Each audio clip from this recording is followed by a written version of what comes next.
আসসালামু আলাইকুম ভিউয়ার্স। আমি এখন আছি গাইবান্ধা জেলার গোবিন্দগঞ্জ উপজেলার প্রাণকেন্দ্রে। তো দেখতে পাচ্ছেন আমার সামনে রাস্তার কাজ চলতেছে, এটা আসলে গোবিন্দগঞ্জ মহাসড়কের কাজ চলতেছে।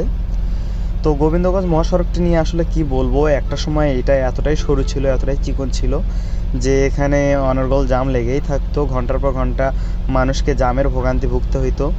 তো রাস্তার কাজ চলছে, রাস্তার কাজটা হয়ে গেলে অবশ্যই এখানে জাম নিরসনটা অনেকটাই ক্লিয়ার থাকবে।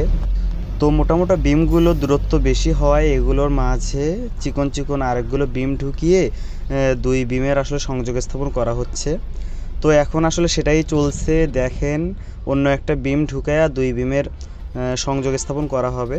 আর তারপর ঢালাই করলেই আসলে রাস্তার কাজটা অনেকটাই কমপ্লিট হয়ে যাবে। তো বন্ধুরা, গোবিন্দগঞ্জের জাম তো আপনারা সবাই জানেন যে আসলে এখানে ঈদে বা বিভিন্ন উৎসবে কীরকম একটা জাম লেগেই থাকে। তো আশা করা যাচ্ছে যে এই ব্রিজটা যদি হয়ে যায় তো ইনশাল্লাহ গোবিন্দগঞ্জের জামটা আর থাকবে না।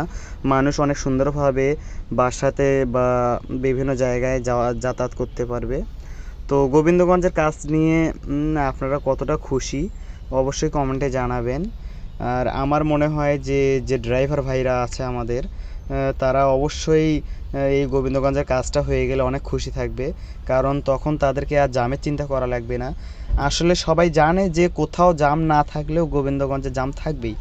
তো সেইটার কাজটাই যদি কমপ্লিট হয় তাহলে সেটা তাদের জন্য অনেক বড় পাওয়া হয়ে যাবে। তো আজ এই পর্যন্তই বন্ধুরা, ভালো থাকবেন, সুস্থ থাকবেন। আপনি কোথা থেকে ভিডিওটি দেখছেন অবশ্যই কমেন্টে জানাবেন।